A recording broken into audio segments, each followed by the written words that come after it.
Hello and welcome to another episode of Que Pasa Hialeah. Hi, my name is Dr. Tony Cruz and I'm the campus president here at the Hialeah campus of Miami-Dade College. And today we have a very special guest. We have Lieutenant Freddy Caceres. He is a law enforcement leader and also an author. So we're really happy to have him here with us today. Good day, Lieutenant. How are you? Good morning, Dr. Cruz. I'm great. How are you? I'm doing excellent. And we've had several conversations over the last few months, and just thought it would be great to have you on the program. I think that is a much needed perspective from all of your law enforcement experience. But I know you have other experiences prior to that that are very valuable also for those out there that are leaders. Yes, sir. And so, first of all, just to get to know you a little bit better, for everybody to know who you are, just tell us a little bit about where you grew up, where you went to school, kind of early career, because I know you had a career before law enforcement. So give us a little bit of background about that. Yes, sir. Well, first of all, thanks for having me on. You're I've welcome. seen some of the guests that you had on prior to me, and it's an honor to follow them, and it's an honor to be on a show that's called Que Pasa Hialeah. That's right. So, being a lifelong resident of the city of Hialeah and now working for the city of Hialeah Gardens, I grew up in Hialeah and Hialeah Gardens both, and I started off my education in Twin Lakes Elementary, which is in Hialeah, Jose Marti Junior High, which is in Hialeah. Yeah. Um, and then I went to high school at Hialeah High, and later attended the police academy at Miami-Dade College in the North Campus. I love living in Hialeah. What can I say about Hialeah? We're our own world. We have our own street number sequence, for God's sake, you know. Right. People who are not from here, they don't like coming sometimes. They're like, I get lost in Hialeah, but if you're from Hialeah, you just know. Um, Sure. Hialeah, you get to know it, and it's funny because the other day I was at a traffic signal with my wife, and I really realized how Hialeah I am when she, I was a few cars back and the light turned green, and she's like, "Hurry up, this light changes red pretty fast," and I knew that, so Hmm. you get to know Hialeah, and I love living in Hialeah because the slogan is the city of progress, and it actually has progressed a lot throughout the years.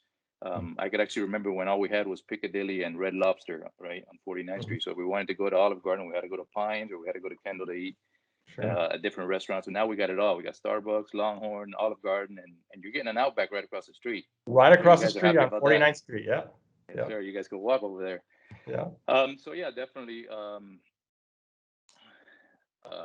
Hialeah is just. I've tried to leave a couple times. It's just like I said, it's progressing, and it's a great place to live. I know you had Jenny Lee Molina on, who's the Hmm. co-founder of the Leah Arts District, which is huge for us. Hmm. And you have a lot of young individuals going into politics, the council, that they have fresh blood and they have new ideas for Hialeah. And it's just progressing. I love living here. Well, that's great, and we're glad to know that you're such a big part of this community.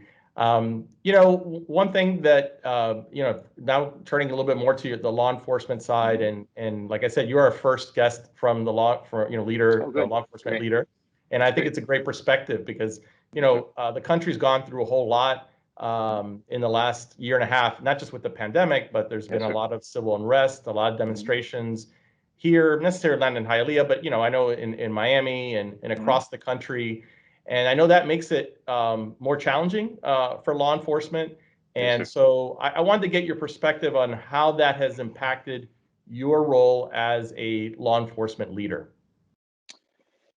Yes. Well, Dr. Cruz, I mean, we're very blessed in our community to have some great residents that support the police. Mhm. Nevertheless, we're always prepared for anything, civil unrest, hurricanes, pandemics, you name it. Mhm. We just harp a little more on the issues when they're present. So, I mean, we've always trained our personnel. We give them great training here at the Hialeah Gardens Police Department. But with issues going on, we revisit our ethics training, our de-escalation training, tactics and technique, use of force, which comes with a strong perception that it's using force, but it also has to do with de-escalating and knowing how to talk to people, and Sure. definitely a lot of mental health training and autism training, and there's a lot of training that we've always actually performed.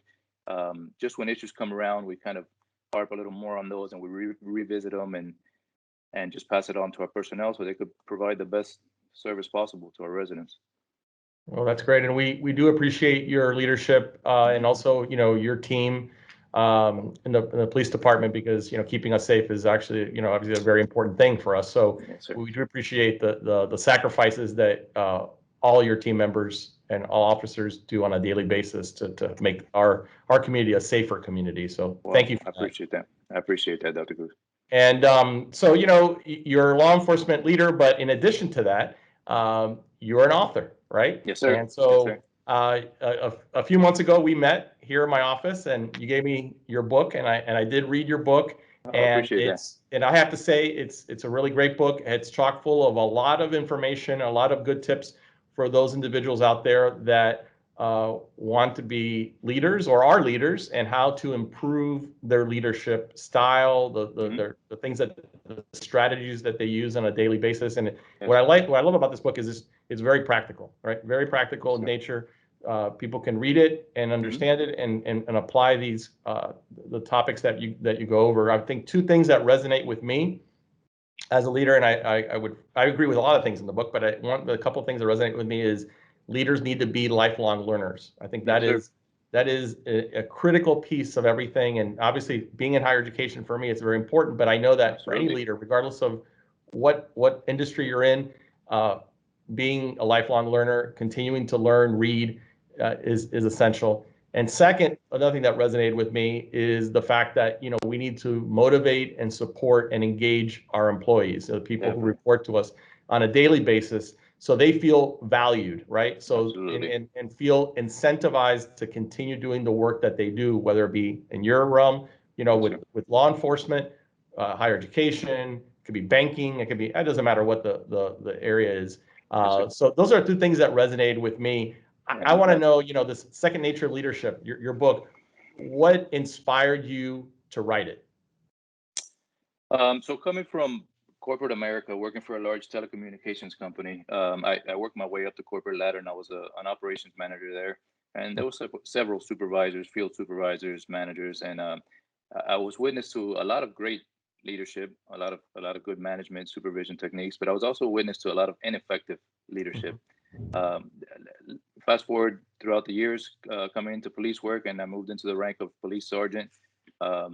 Same thing, I've seen some supervisors that are effective, some that are not so effective. Always wanting to write a book my whole life. I said, this may be a good topic. So I started jotting down notes, day-to-day activity, actual occurrences, occurrences that I would run into that will give me the ideas. The book's very down to earth. There's a lot of real life issues that I've encountered at work that basically people could relate to. So one thing led to another, and I had a 14 chapter book. And the reason it's called Second Nature Leadership is because a lot of these skills may not come natural to everyone. You might be an introvert, you might not have the education, not be a lifelong learner, and just get put into a management position without the proper training and guidance. And then a lot of the topics I speak about in the book, if they're repeated consistently, and you think about it, you're like, oh man, this guy walked into my office, I didn't even stand up. I just like, yeah, how you doing? Like a lot of little things that you could train yourself so that they do become second nature. And in turn, your positive influence and your impact will eventually just become second nature. You won't even have to think about it. That's a lot of people come with a natural gift. They're great speakers, they're very charismatic, but not everyone is. So pretty much that's what the book entails. I talk a little bit about family. I relate family life to work life. I talk about motivation. I talk about embracing change, because change is always going to occur, always throughout our lives. And you have to learn to embrace it and know how to accept it and adapt. But yeah, it's a short read. It's an easy read. I didn't want to go with a 400 or 500 page book. I noticed you have a great book collection in your office when I visited you, as I do in my bookshelf. But not everyone is with technology and the phones and Nooks and iPads and YouTube and audiobooks. Not everyone could sit and focus on a 400 or 500 page book. So I purposely made it a short 14 chapters, 163 pages. It's a lot of useful information. Well, I think those are great points about leadership, and I do encourage everybody to pick up their copy of your book. And what's the easiest way to pick up one of these copies? Anywhere books are sold online. I mean, all the avenues. Amazon is usually the go-to, but you name it, it's everywhere online. And yeah, like I said, it's on sale right now if anybody wants to pick it up.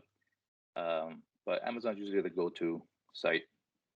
Okay, great. Yes, sir. Well, again, encourage everybody to do it. It is a great read, lot of great information. So I highly encourage it.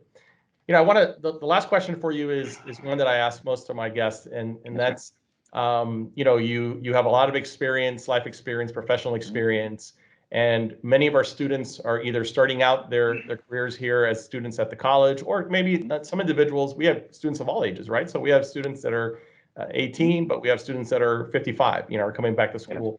So what words of wisdom would you like to impart to our students out there?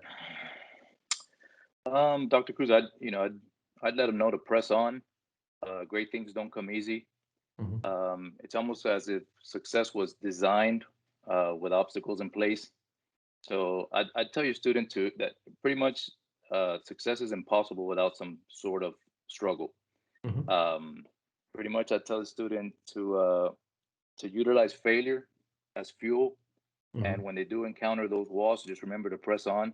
It's not, it is going to take some, work. It's going to take some struggle. There's going to be some hurdles in place. But if they remember the phrase "press on" every time they run into one of those walls, and just try to hurdle that wall or break that wall down and continue, there is a great prize at the end. Well, that's wonderful advice, and I hope they will take that to heart. Yes, sir. And I want to thank you, Lieutenant, for joining us today on Que Pasa Hialeah. And I want to thank everybody out there for joining us on Que Pasa Hialeah. And we look forward to seeing you next time. Thank you. Thanks for having me. Thank you. Appreciate it.